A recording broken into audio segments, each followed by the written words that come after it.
Chaque jour, Charles et Carole vous présentent la leçon de l'école du sabbat.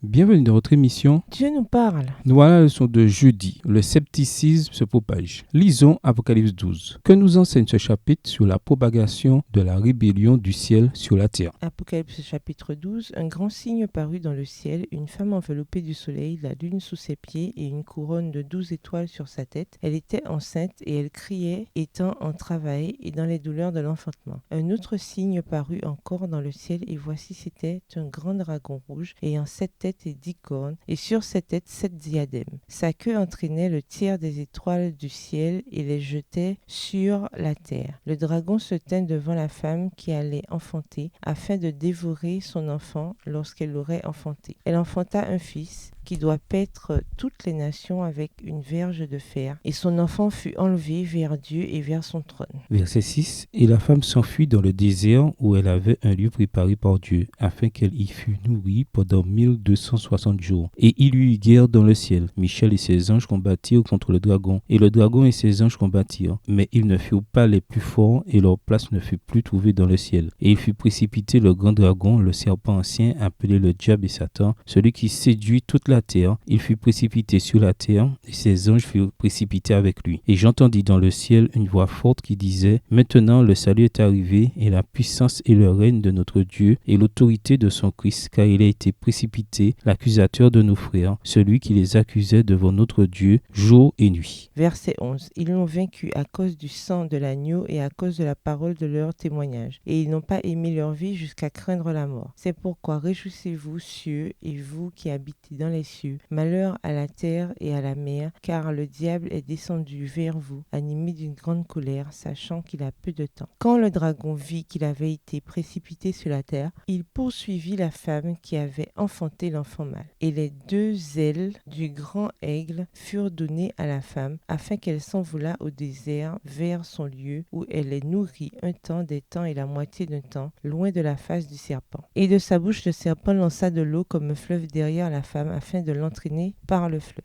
Verset 16. Et la terre secourut la femme, et la terre ouvrit sa bouche et engloutit le fleuve que le dragon avait lancé de sa bouche. Et le dragon fut irrité contre la femme, et il s'en alla faire la guerre au reste de sa postérité, à ceux qui gardent les commandements de Dieu et qui ont le témoignage de Jésus. Et il se tint sous le sable de la mer. La chute de Lucifer n'était pas un simple conflit d'idées divergentes. Apocalypse 12 nous dit qu'une grande armée éclata au ciel entre Lucifer et ses anges d'un côté et Christ et ses anges de l'autre. Dans ce passage, Lucifer est appelé le grand dragon. Le diable et le Satan est l'accusateur de nos frères. Apocalypse 12 et versets 9 à 10. Christ est appelé Michel. Apocalypse 12 verset 7, ce qui signifie qui est comme Dieu. Sur la base de l'allusion à l'archange Michel, Jude 9, certains commentateurs croient qu'il s'agit seulement d'un être angélique. Mais dans le livre de Daniel, chaque vision importante se termine par Christ et son royaume éternel, comme la pierre qui se détache sans l'action d'aucune main humaine. Daniel 2, les versets 34 et 45. Le Fils de l'homme, Daniel 7, verset 13. Le prince de l'armée et le prince des princes, Daniel 8, et versets 11 et 21. Et Michel, le grand prince, Daniel 12, verset 1. Ainsi, puisque l'ange de l'Éternel est l'Éternel lui-même, Ecclésiaste 3, versets 1 à 6, Acte 7, versets 30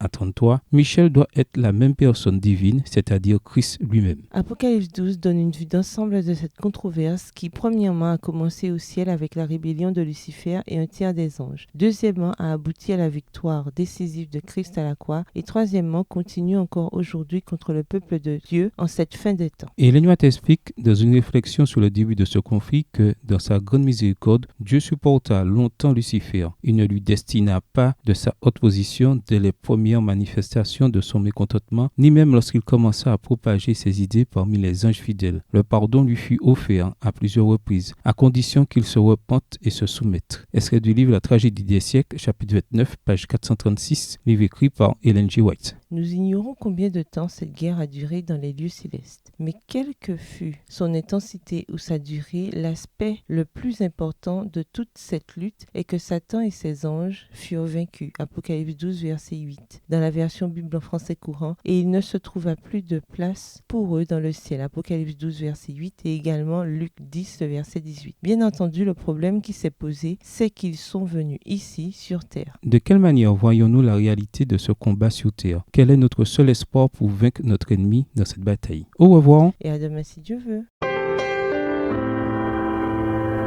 Dieu nous parle.